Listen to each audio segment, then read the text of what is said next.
It's the most prominent feature in our solar system. Its interior could hold over 1.3 million Earths. Its inner core can reach temperatures of 15 million degrees Celsius. And without it, we cannot survive. The Sun, the primary source of energy on Earth. Every day, there's enough solar radiation reaching the Earth's surface to supply mankind's current power needs 10,000 times over.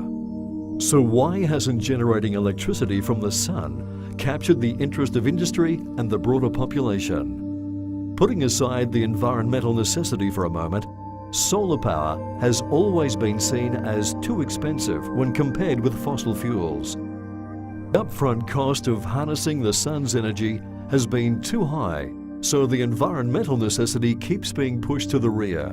What's holding solar power back? Why are the costs so high?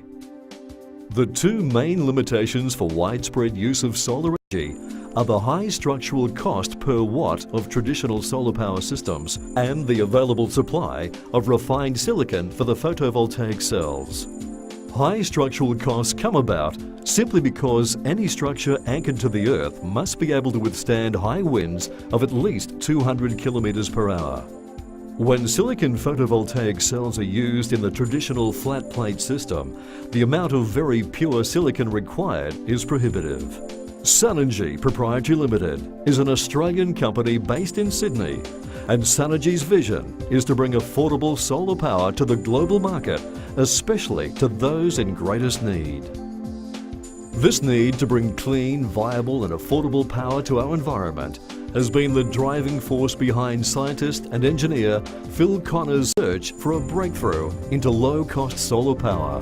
Phil has had a 45-year passion with solar technologies. This led him to the understanding to lower the cost of solar power.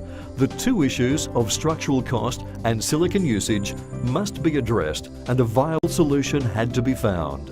One good way to reduce the amount of silicon required is to make the collector a concentrator, so that it focuses the sun with a larger lens or reflector onto smaller sections of silicon photovoltaic cells.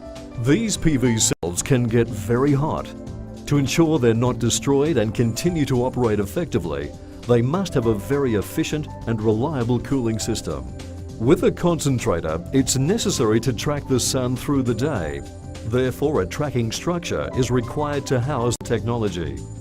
The problem with this structure is that it has to be built very strong to withstand extreme wind forces, and so the cost escalates. Sunengy has found a way to make plastic solar collectors that are inherently economical and particularly suitable for regions that have no electricity, or rely on diesel-generated power, or require a supplement to their current power supply. The Liquid Solar Array, or LSA solar power generator, overcomes both the silicon and structural high-cost issues. The collectors are made mostly of thin plastics with a small area of conventional silicon photovoltaic cells. The unique aspect of these collectors is that they operate in water, so they eliminate overheating problems and can merge with the water level in bad weather. This avoids both the expensive materials and heavy structures that have previously limited the economies of land-based solar energy. Our system uses thin plastic lenses, which move to follow the sun like a lotus or sunflower. Each unit is rafted together to form an array and automatically submerge in high winds. The LSA is a solar concentrator system with medium to high efficiency and low area cost.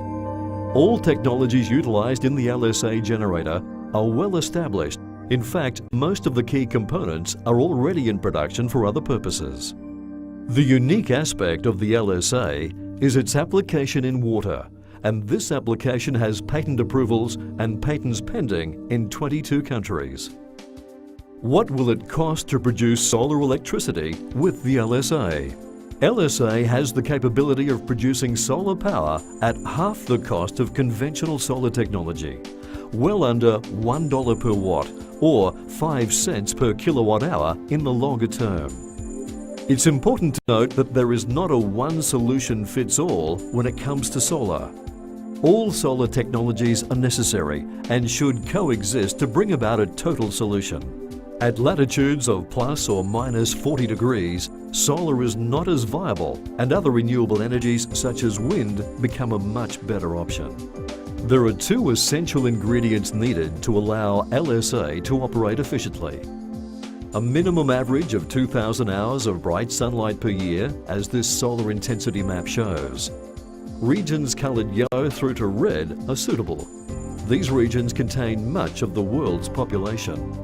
The other ingredient is a body of water with a minimum depth of 1.2 metres or about 4 feet, like a dam, a lake, pond, protected bay or inlet, or a mine pit.